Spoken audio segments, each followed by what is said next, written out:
Is it possible for a non-craftsman like you and I be able to restore a broken bone china ware? Only way to find out is to try it. But why do we want to restore something that has already been broken? Most valid reason maybe because it has sentimental value in it. A memento that reminds us of someone special or some memories that we cherished. Japanese had been restoring broken pottery since late 16th century. It had developed into an art itself. Today, I just want to try to restore some teacups, to look as close as it was before it was broken. Using super glue, I start with the easy piece.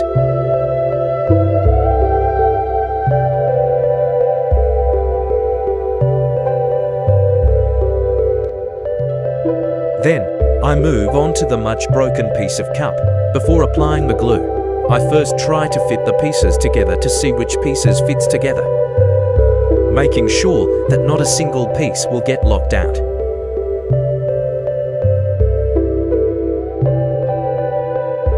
Then, I applied the glue. This one is a Royal Albert, broken into much more smaller pieces. Bone china is actually a type of ceramic that has 30% animal bone ash in it, making it the strongest of the porcelain or china ceramics.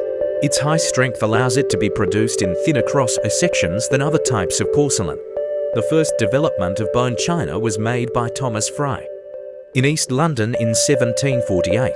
His factory was located close to the cattle markets and slaughterhouses, so you can imagine how he got the idea.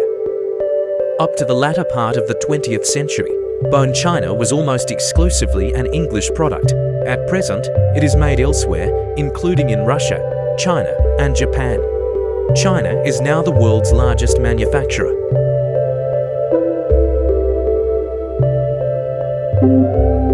Going back to my DIY. After the glue has cured, I gently scrape off the excess glue with a box cutter. At this point, I do believe non-professionals can fix a broken china. Don't worry, porcelains are harder than steel, so it should not scorch it. I jumped my work from cup to cup as I waited for the glue to cure. I did the same to the second cup. After this cup is fixed, I think it's better to keep it as an ornament, rather than pouring beverage in it.